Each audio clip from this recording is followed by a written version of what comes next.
Oh, iki lho rek, jerone rek. Kikil saiki sapa iki? Bu sapa? Sayem.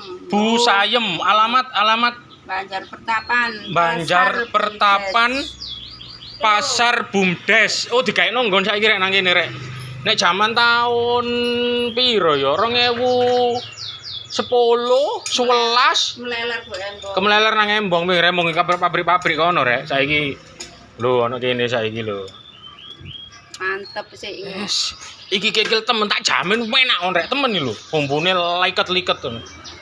Banjar Pertapan. Iki nek mlebu ngene teko Embong Utrasaba apa iku?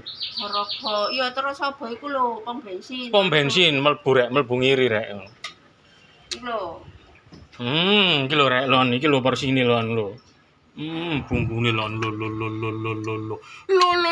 koyo ngene rek lo. Apane kon gak kemecer rek lon. Lo temen gak rugi aku golek ado-ado iki mang aku. Yes. Wah, tangane kepanasan. Mangan rek ya, mangan sik rek. Lon iki lho lon. Lo. Kasta